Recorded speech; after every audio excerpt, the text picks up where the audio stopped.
You're listening to Indications by the Conference Board.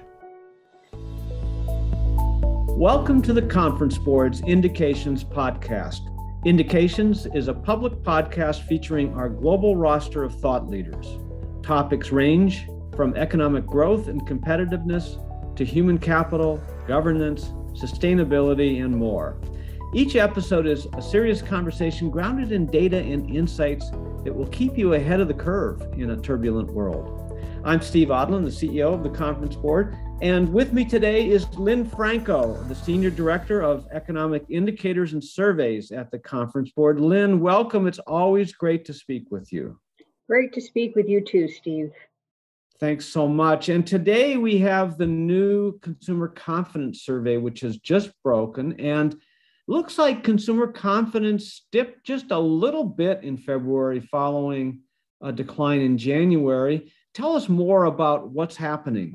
Sure. We had a very moderate dip, Steve. We went from 111.1 to 110.5. And what we're seeing is sort of a little bit of mixed news here. Consumers are telling us that the present situation is a little bit better. So I think that's really good news. It tells us that the economy remains on solid footing. We saw a little bit of an easing in their expectations 6 months out regarding the direction of, where the economy is headed, job growth and income growth.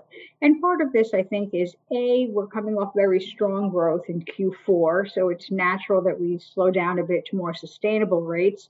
And also we're still dealing with, the effects of Omicron, rising prices, and a variety of other issues which have consumers maybe pausing to reflect on the future. Yeah, honestly, Lynn, I was surprised that consumer confidence didn't drop more. I mean, this is virtually statistically no change. I mean, it's almost nothing. And in fact, it went up, as you said, in the present situation, meaning the consumers think about the current situation as being even better. I'm surprised. Aren't you surprised given all the global stuff that's going on, given inflation and, all of the uncertainty? Absolutely. I mean, if you take a look at our inflation measure, that had sort of declined for the last 2 months. It ticked back up. We're still at 13-year highs. We've seen it all over the media, 7% increase in CPI, gas prices are rising, food prices are rising. So it's pretty amazing that consumers are sort of so resilient and still so confident.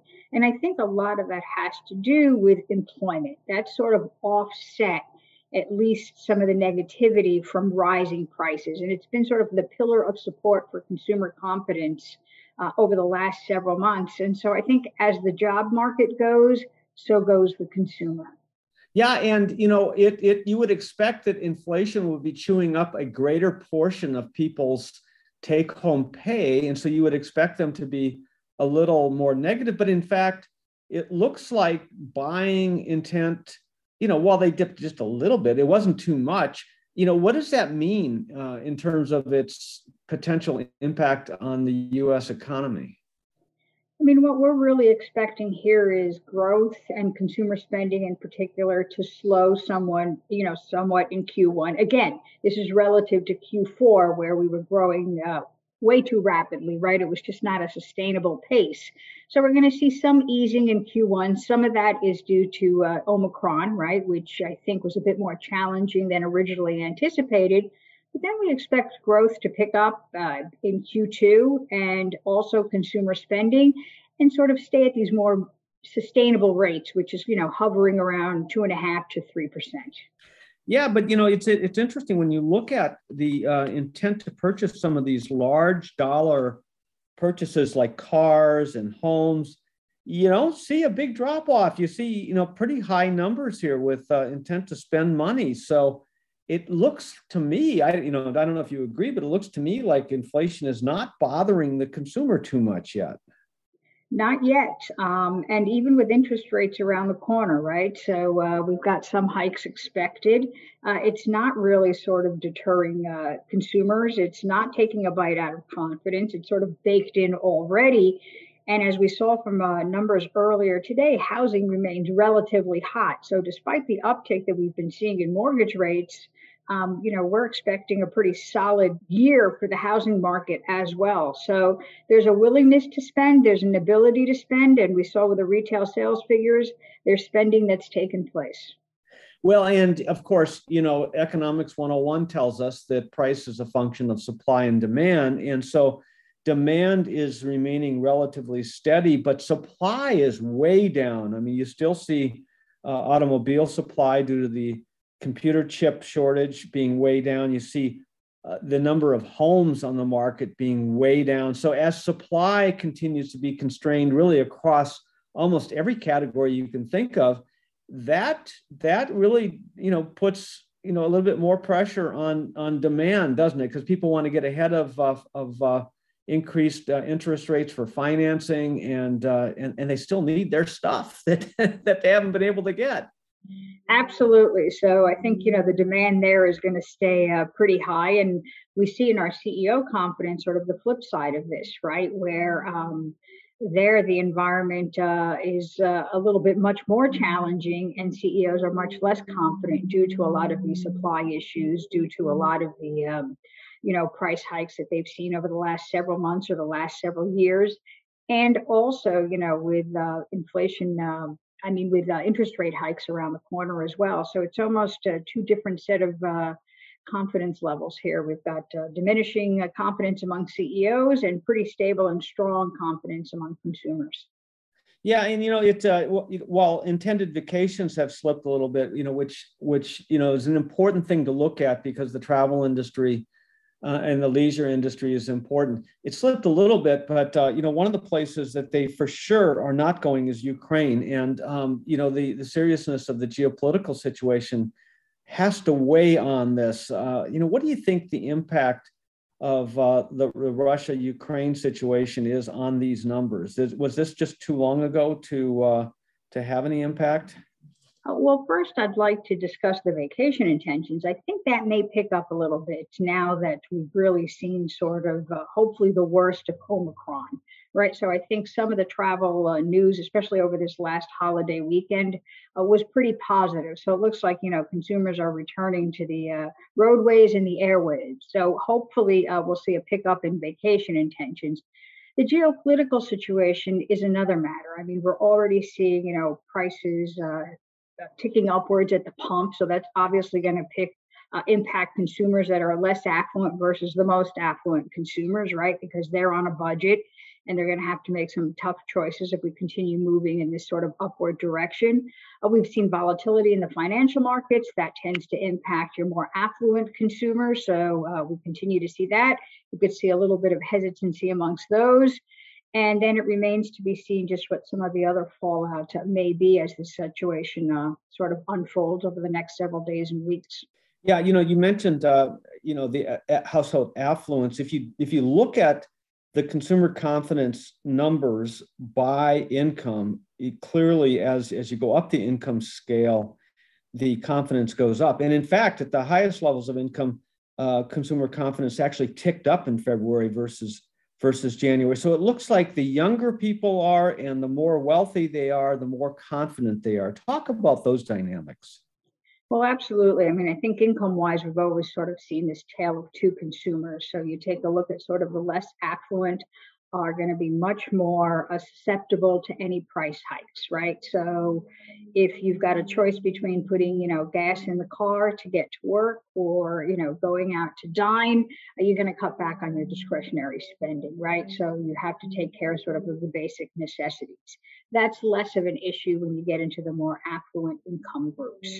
And also you have sort of the age differences where I think the younger folks are a little bit more adaptable and probably have less bills to pay, so to speak, maybe not a mortgage to take care of.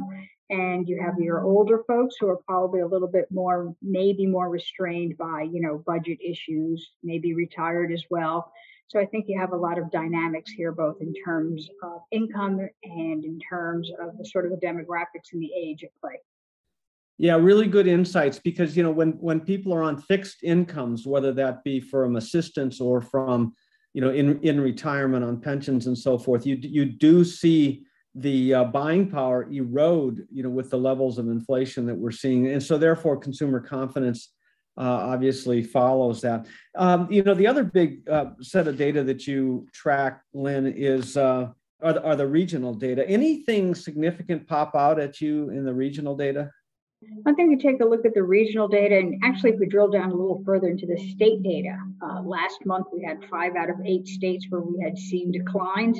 Now it's an even 4 out of 4. So again, here I think this speaks to a little bit of stability. Call out one state in particular. Let's take a look at New York. We've seen a big increase there, and I think that has a lot to do with a decline in the Omicron variant, right? So we've got New York on the upswing. We've got Michigan, Illinois, and California all on the upswing. And I think a lot of this is sort of variant driven, right? So relatively good news on that front. Yeah. Any other pieces of data or parts of this survey which stick out for you? Well, I think one interesting note here, which we hardly ever talk about, is interest rates, right? So we do ask a question about interest rates, and obviously that's been ticking upwards, the percent of consumers who expect interest rates to be higher. And just to put it in perspective, 67.5% today expect interest rates to be higher versus 54.4% last year. And I call this out, well, obviously we know the trend has been moving towards rate hikes, and we're expecting at least 4 this year. But just to call it out also, that's also baked into consumer confidence, right? So it's not having a negative impact on consumer sentiment. Right. And, as we know, about 70% of the GDP is made up of consumer spending. And so these consumer confidence data are really important because they portend the results in the GDP data. But I would say that, given that this looks like it's pretty stable here, we shouldn't anticipate, or should we anticipate any, big moves in GDP growth? I don't think so. I mean, I think we're going to have much slower growth in Q1, sustainable growth, right? We're coming in at 2% with a bit of an uptick in Q2. We were growing at close to 7% in Q4. So that's just unsustainable, unrealistic. I think it's pretty remarkable that consumer confidence over the last several months has been able to sort of stay at these very high levels. We've had more sideways movement than an actual upward or downward trend. When you consider that we've been facing, higher prices, another surge in the virus. And so it's pretty remarkable, and consumers are pretty resilient. Well, and a big portion of, the biggest portion of GDP, as I said, is consumer spending, but you also have government spending and a lot of other pieces of this, including inventory, which, we're coming off of, big inventory problem, the supply chain problem. So, that should work its way through, and government spending looks like it's going to be, we're not going to have the $6 trillion worth of spending, which we've had with some of these packages. So, that'll work its way off and affect GDP as well. Absolutely. I mean, I think, like I said, we're going to have pretty steady, stable growth this year. And I think consumers are going to continue to support the economy and continue to support growth. And as the labor market goes, so goes the consumer. Exactly correct. Lynn Franco, the head of Indicators Program at the Conference Board, thanks so much for all of your great insights. And this has been Indications from the Conference Board. If you enjoyed this podcast, you may want to listen to additional Conference Board offerings by going to www.conference-board.org/podcasts or webcasts, and where you'll find a whole variety of recordings for your listening pleasure. Thanks for listening. Tune in next time. This has been Indications from the Conference Board.